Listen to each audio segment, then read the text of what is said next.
let's get this over with. The Mummy is the start of yet another universe of films, with this one being about the classic Universal monsters. It stars Tom Cruise as Tom Cruise, I know he has a name, but it's just Tom Cruise, who stumbles upon the tomb of a cursed mummy princess. He accidentally awakens her, and now she sets forth to do evil things, bring about the end of the world, and so on.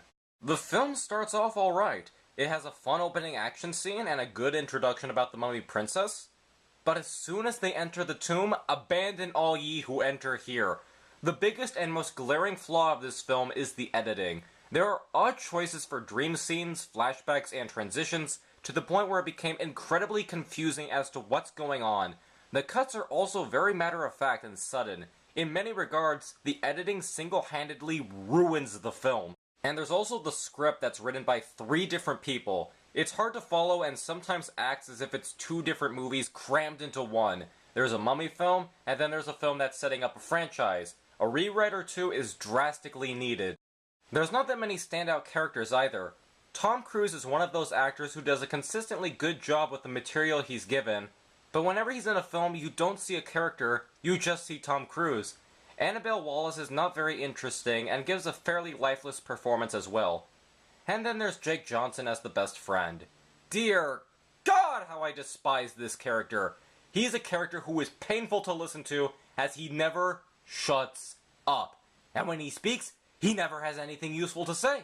At the end of the day, he could be cut out of the film and nothing would be missed, as he serves no point other than to reenact scenes from American Werewolf in London. But there are some positives though. Now and then there's some cool gothic imagery in the film, which is nice to see.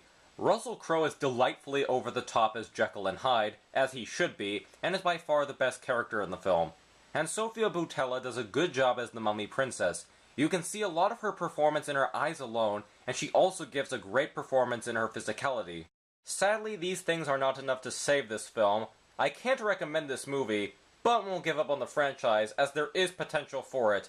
If you want to see some good Mummy films, however, watch the original Boris Karloff film, or the Hammer Studios version, which I believe is the best one.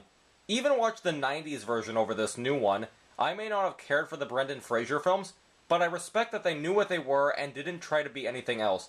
The 2017 one does not know what it wants to be, and for that, it should have remained buried. Thanks, this is an O.M.M review. This is O.M.M, signing out.